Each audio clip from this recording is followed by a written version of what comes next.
right, let's talk about general principles for when we're in the gym, because I think your average 25-year-old gym trainer isn't going to tell you any of this. Okay. because as we get older and more ancient and decrepit, as I am, as I'm getting there, as we age, we need to do things differently. And the first thing we have to make sure of is that we don't get hurt. Okay. I mean, it is number one, because everyone knows that even in your 30s and 40s, if you get hurt a bit, it's a huge setback, and it can take a long time to heal. In fact, I'm dealing with tennis elbow right now, and I expect to be doing so for months. So let's not get injured. And the first thing I want to start with is, what matters to you in the gym? What are your priorities in the gym? And I'm going to suggest that the most important thing you should focus on in the gym is results. Now, a lot of people will say, oh no, it's all about form, it's all about doing it right, it's about let's get this right and then we'll build up. I'm going to say no. I'm going to say it's about results, because if you manage to build muscle, and I've got two principles. The first one is results. If you manage to build muscle, that's a result, and that's what you're going for, right? If you can noticeably build muscle, right? You don't need or if you're trying to lose weight, some movement of the scale by half a pound that's not results. How do you know you're losing weight or gaining muscle? You see it in the mirror. Right. You don't need some Fitbit. Agreed. You don't need a digital number. You can tell when you look at it. See how you feel. And then the next one is what do other people say to you? Right. Other people look at you and say, wow, have you been working out? Right. Yeah. That's results. Yes. Okay. Now another result is that you get hurt, or you get some wear and tear, or you get some inflammation, right? That's a result. So my philosophy is, it doesn't matter how you do it. The technique doesn't matter. Somebody could look at you and say, oh, you're doing it wrong. But if you get the results, that's what counts. And negative results are also results. Does that make sense? It makes perfect sense. Right. And I can really relate, because I've hurt my shoulder a little bit from working out, maybe just moving a little too fast with too much weight. So what you're saying really resonates. And in fact, the same form would be maybe good for one person, but not for another. Right. Because we've all got our, aches and pains and prior conditions, and our bodies are a little different.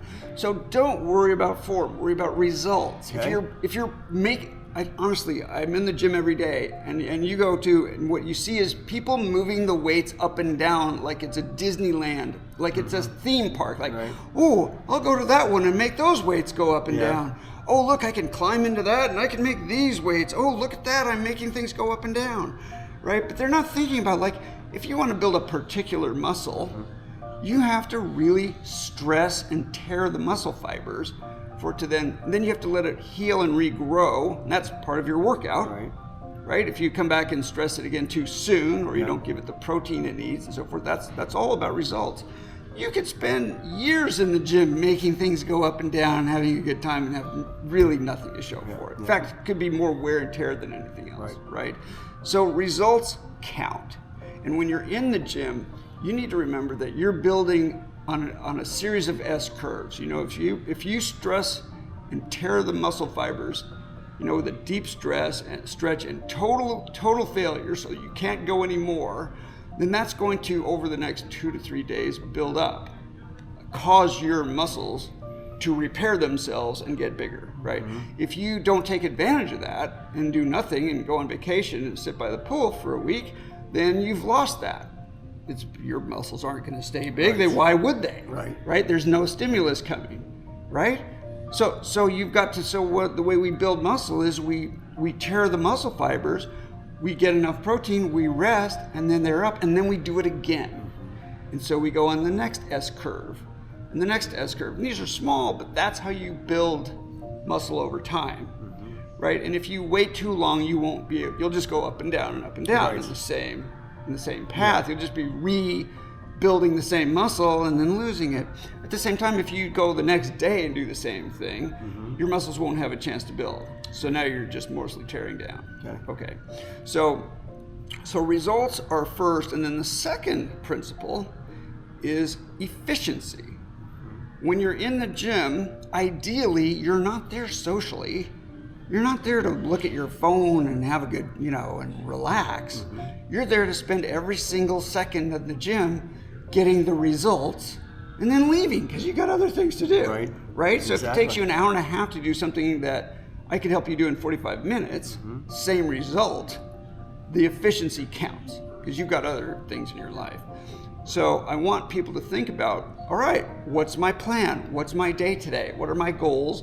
How am I going to take what I did 3 days ago and build on that today? And then the next 3 days I'll do, I might alternate. I have a plan. You want to have a 1 to 2 week plan so that you know that you're repeatedly building on top of last success and that you also get a bit of enough rest so that you're not overstressing. And in fact, what we know about hypertrophy, which is muscle gain, is that you could work for, and this is especially true for older people, you could work just like we've been talking about for 5 weeks in the gym and then keep going, just like another 5 weeks. Or you could take a full week off after 5 weeks. What happens after 5 weeks? Well, you lose a little muscle.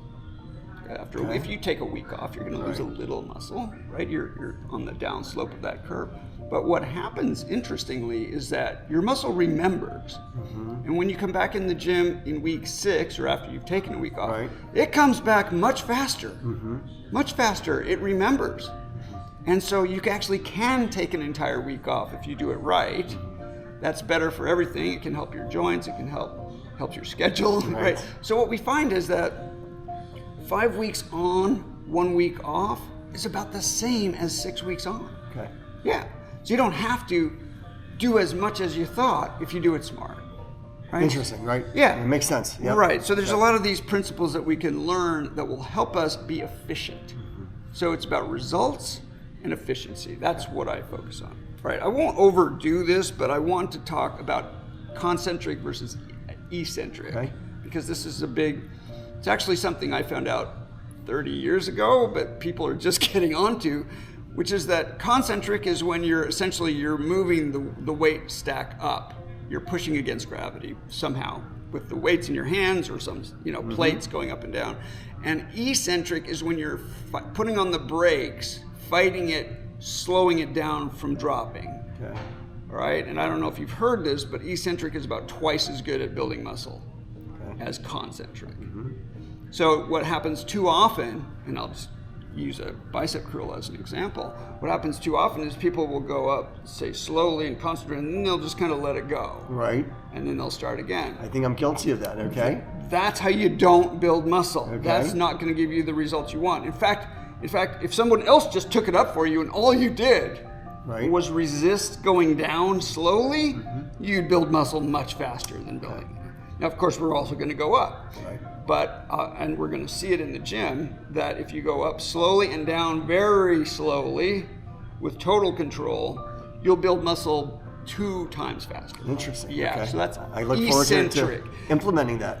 So this is the super slow protocol, which I actually got a book on in like 1995 and have been doing for 30 years. And it's and the way I want people to understand it is with this chart. So with this graphic, that when you're going up, this is the up phase. You're going up, then you turn around and you come back down. Now this is just a linear motion. You're not making a circle. But this shows you that you're going to decelerate, you're going to touch the top, not stay at the top. And then slowly come right back down. And all this is very smooth. And when you come to the bottom, again, you're going to very slowly decelerate, touch the bottom, and come back up. So think of just the vertical component of, like, if a car is going around here, what's the vertical component? And it looks like, turn around, and then at the bottom, turn around slowly. There's no stopping, and there's no sort of, up, down. They're not separate. It's one continuous motion. So I want you to use this image as you are. Because trust me, when you get really fatigued, you're going to want to cheat. Yeah, absolutely. Your body's going to say, no, I'm not doing that circle track thing. That is the form that gives you the results. All right, so I'm going to skip most of these and I'll put them in another video and I say it's time to go to the gym. Sounds great. Let's go. Thank you. Sure.